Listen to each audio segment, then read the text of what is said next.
Congressman Paul, you have wanted to pull U.S. troops out of Afghanistan for years. In fact, you said on the House floor about the U.S. military's efforts in Afghanistan, quote, "Whose interests do we serve by continuing this exercise in futility?"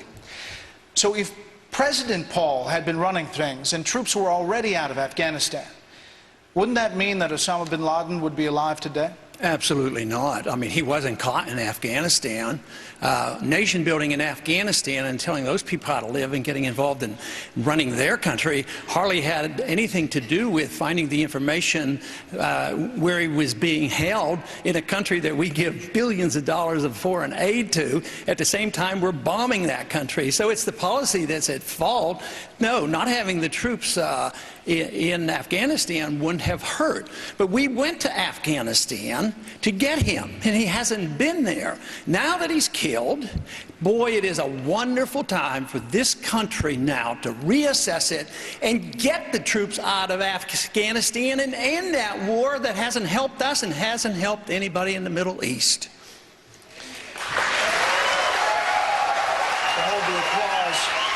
Mr. Kane. Congressman Paul, you say that we should cut off all foreign aid to the Middle East and, quote, let them take care of themselves. You say the prison at Guantanamo should be closed, that the detainees there have not been given due process. Governor Pawlenty said a couple of months ago that bullies respect strength, not weakness. Is Governor Pawlenty wrong? Well, I think strength is good, but you have to have strength in doing the right things. I think secret military prisons, keeping people there for years and years without due process, is not a characteristic of a republic that believes in freedom. It is just not the process. It's more typical of an authoritarian government to have secret prisons. So therefore, I don't think it serves our purpose. We have tried nearly 300 suspects in civilian courts, and hundreds of them have been convicted and put away. So why are we afraid of openness? Why do we have to move in the direction of giving up the right of habeas corpus, which someday, if we're not careful, will affect American citizens? We should treat people the way we think we might be treated under dire circumstances. And our dire circumstances are moving right along because we may have real trouble in this country and we may be subject to the same type of treatment. So we do not need secret prisons, nor do we need the torture that goes on in these secret military prisons. I want to follow up on... I'd like to... Well, let me ask you all directly. This is going to be another raising of your hands, and you didn't answer this specifically, Congressman Paul. Raise your hand if you would support a resumption of waterboarding under any circumstances. Under certain circumstances or any circumstances? Under certain circumstances. Certain or any? Under any circumstances that you could imagine, not all. Sure. Under. So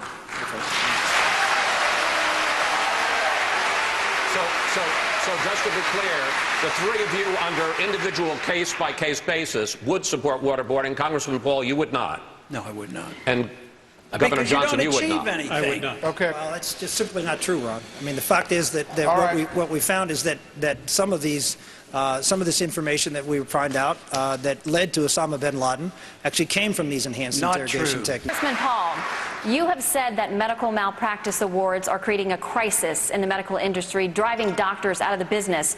We also know the CBO has projected that tort reform could save the federal government $54 billion over 10 years. So why are you against federal tort reform? Because the federal government shouldn't be involved. It's a state matter. Tort law is a state matter. And it's a tough vote for me because as a physician, I know doctors are on the receiving end, and it does push up, the cost of medicine. But if you look carefully at all my legislation, I have offered a free market alternative to this, to allow the doctors to negotiate, to make contracts, get them out from under the monopoly control laws, give tax deductions for insurance policy where there's no fault insurance, And there is a way in the private market today. We can't contract with our patients for a third-party third-party settlement, and that takes it out of the market, turns it over to the attorneys. If they accept my position on this, a free market approach, and not a nationalized tort law control of this, believe me, we'd put all the trial lawyers out of business, and they wouldn't get most of the money that comes from all these lawsuits when they're suing doctors. Thank you, Congressman. Chairman, thank you. Congressman Paul, you routinely vote against raising the debt limit. Would you let the country go into default, which all the experts agree will only make continued borrowing even more expensive for the U.S. government? And you want to cut government spending, you say, by 50%, eliminating everything from the Federal Reserve to the Department of Homeland Security. Yeah, under your plan, what would you leave for the federal government to do? Yeah, it's sort of like to follow the Constitution, and then we wouldn't have these kind of problems. No, you have a government that provides national defense, but you don't have militarism and you police the world. Maybe we could take care of some people back here at home if we weren't spending $1.5 trillion a year on our militarism. That money needs to be spent back at home, and we would have more defense, not less defense. So I don't see why we should raise the national debt. You say, well, default. Probably not. They have money coming in. They can patch it over and pay it, but that's the only way they're going to get a message. But it's nothing new. Our country has defaulted 3 different times. They promised at one time during the Civil War to pay in gold. They refused to. In the 30s, they promised to pay in gold. They refused to. And then in 1971, they promised to pay foreigners in gold. We defaulted, and we stuck it to them. So once again, we're going to default. We're defaulting every single day. That's what your prices are doing. Prices go up. They're defaulting on your money. So we need to look at the Federal Reserve System. Congressman Paul, you've expressed concern that Israel will act unilaterally and start war with Iran. You've also said you fear that the United States will condone an Israeli attack on Iran. How does President Paul plan to stop Israel from acting? I think Israel has to do what they think is in their best interest, and they shouldn't have to come and ask us permission. If they have border problems or if they have trouble with Iran, they didn't ask us permission to bomb the nuclear site in Iraq in the early 1980s, and I think that was fine. But I think they become too dependent on us, not only for money, and they economically become dependent, they become dependent in that they can't even work toward peace with a country that we might not like them to do it. But I don't want any of this foreign aid, Pakistan or anybody else, because the principle is wrong, and because it doesn't achieve anything. If we stop all the foreign aid, you say, oh, you're going to hurt Israel. But you know, the Arab and the Muslim nations get twice as much money. Israel, and there are people in Israel. It's not like 100% of the people in Israel or every Jew in this country believes that we should have the foreign policy that we have. So I think Israel should be in charge of their sovereignty, and we should never intrude on what they do. And if they want to attack Iran, we shouldn't tell them what to do or what not to do. Congressman Paul, in 2007, in an interview, you were asked, should gays be allowed to marry? You said, quote, sure, they can do whatever they want and call it whatever they want. Are you advocating legalizing gay marriage in this country? Well, matter of fact, I spent a whole chapter in a new book I've written on marriage, and I think it's very important, and seeing that I've been married for 53, 54 years now, but I think the government should just be out of it. I think it should be done by the church or private contract, and we shouldn't have this argument, who's married and who isn't married. I have my standards, but I shouldn't have to impose my standards on others. Others have standards, and they have no right to impose their marriage standards on me, and I just don't like it. But if we want to have something to say about marriage, it should be at the state level and not at the federal government. Just get the government out of it. It's one area where it's totally unnecessary, and they've caused more trouble than necessary. All right. Given that answer, I have to ask you about your defense of the Defense of Marriage Act, which defines marriage as between one man and one woman. Even just weeks ago, you criticized this administration for its decision to no longer defend it against legal challenges. And the main reason there is the Defense of Marriage Act. And I've been quoted as I voted for it. Of course, I supported it, but I wasn't there. But because that bill actually protects the states. See, I do recognize that the federal government shouldn't tell the states what to do, and the Defense of Marriage Act was really designed to make sure that the states have the privilege of dealing with it, and the federal government can't impose their standards on them.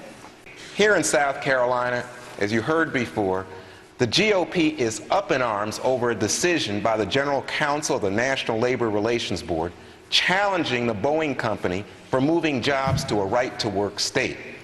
In Wisconsin, Governor Walker has ended collective bargaining rights for some civil service workers. Does the GOP risk the perception that it's becoming the union-busting party? But let me add that Republicans have historically had success when appealing to union voters, blue-collar voters. Do you see danger in the GOP alienating union members? Well, I wouldn't think so, because I think union members believe in the rule of law as well, and you can approach them in other ways. You know, I represented a farm district, and they thought you couldn't be elected if you didn't vote for subsidies, but you reach them in a different manner. But you know, when it comes to jobs, you have to just look where all the jobs are being lost. In Texas, we have a right-to-work state, and we have no income tax and no corporate tax. Where are the jobs coming from? Union states, because the wages are higher. Sure, they made more money when the jobs were there, but now they don't build automobiles, and we don't have steel mills anymore. So no, the union wage is an artificial wage mandated by the government under the National Labor Relations Board. The whole thing is unconstitutional. They shouldn't be telling people where to go. The Interstate Commerce Clause should be there to facilitate and allow people to move their businesses back and forth, and not to inhibit business decisions. Congressman Paul, you say that the federal government should stay out of people's personal habits. You say marijuana, cocaine, even heroin should be legal if states want to permit it. You feel the same about prostitution and gay marriage. Question, sir, why should social conservatives in South Carolina vote for you for president? Well, they will if they understand my defense of liberty is the defense of their right to practice their religion and say their prayers where they want and practice their life. But if you do not protect liberty across the board, it's a First Amendment type issue. We don't have a First Amendment so that we can talk about the weather. We have the First Amendment so we can say very controversial things. So for people to say that, yes, we have our religious beliefs protected, but people who want to follow something else or a controversial religion, you can't do this. If you have the inconsistency, then you're really not defending liberty. But there are strict rules on freedom of choice of this sort, because you can't hurt other people, you can't defame other people. But yes, you have a right to do things that are very controversial. If not, you're going to end up with government that's going to tell us what we can eat and drink and whatever. You know, it's amazing that we want freedom to pick the future, you know, our future in a spiritual way, but not when it comes to our personal habits. But Senator, are you suggesting that heroin and prostitution are an exercise of liberty? Well, you know, I probably never used those words. You put those words someplace. But yes, in essence, if I leave it to the states, it's going to be up to the states. Up until this past century, you know, for over 100 years they were legal. What you're inferring is, you know what? If we legalize heroin tomorrow, everybody's going to use heroin. How many people here would use heroin if it was legal? I bet nobody would put their hand, oh yeah, I need the government to take care of me. I don't want to use heroin, so I need these laws.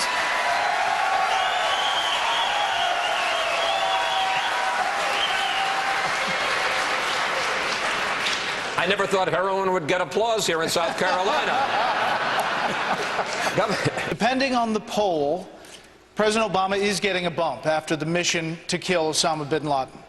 Some on the left are now saying President Obama is unbeatable in his re-election effort. Why are those pundits on the left wrong, and what is his biggest vulnerability?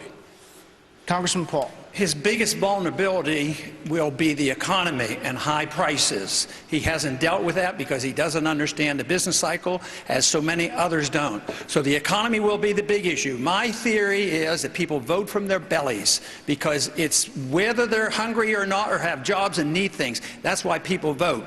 And we're in big trouble. Prices are going up. Unemployment is continuing to go up. And we have not had the necessary correction for the financial bubble created by our Federal Reserve System. And until you allow the correction and the liquidation of debt, you can't have growth. Mr. Kane. Mr. Kane. Congressman Paul, a lot of folks consider you the founding father of the Tea Party movement. Now Congresswoman Michelle Bachmann has founded and heads up the Tea Party caucus in the House. Has she eclipsed you? Well, she's not here tonight, so she hasn't quite done that.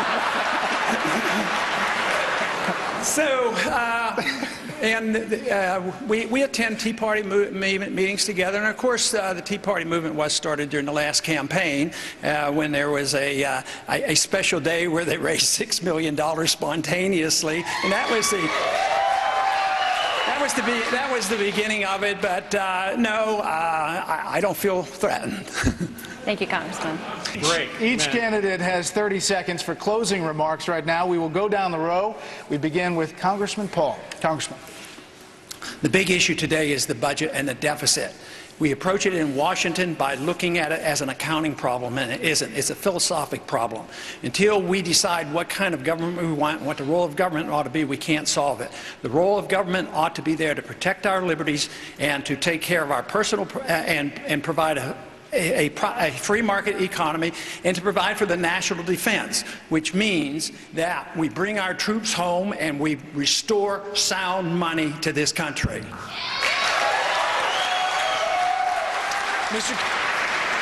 Gentlemen, on behalf of Chris, Shannon, and Juan, thank you very much. It's been a pleasure. That is it for tonight. Our thanks to the candidates and their staffs, to our debate partner, the Republican Party of South Carolina, and also to all the great people here in the Peace Center in Greenville.